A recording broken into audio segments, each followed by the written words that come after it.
We're trying to solve a problem. Don't tell us what we're going to feel. I'm not telling you.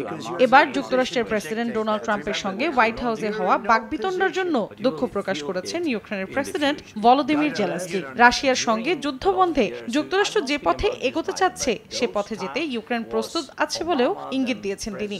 মঙ্গলবার সামাজিক যোগাযোগ মাধ্যম এক্সে এ নিয়ে দীর্ঘ পোস্ট দিয়েছেন জেলেনস্কি। মূলত যুক্তরাষ্ট্র ইউক্রেনে সব ধরনের সহায়তা বন্ধ করার ঘোষণা দেওয়ার পর প্রথমবারের মতো মুখ খুললেন ইউক্রেনীয় প্রেসিডেন্ট।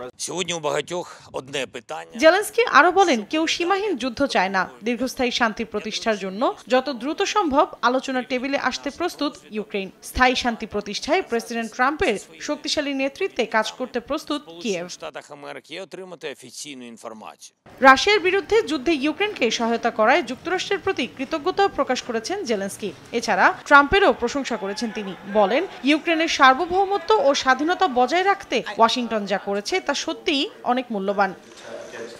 তবে খনিজ সম্পদের চুক্তির বিনিময়ে নিরাপত্তার নিশ্চয়তা চান বলে জানিয়েছেন জেলেনস্কি। বলেন, কিয়েভ এবং ওয়াশিংটন এক যৌথ তহবিল গঠন করবে, যেখানে ইউক্রেন তার ভবিষ্যৎ প্রাকৃতিক আয়ের 50% অবদান রাখবে, আর যুক্তরাষ্ট্র যুদ্ধবিধ্বস্ত দেশ পুনর্গঠনে আর্থিক সহায়তা করবে।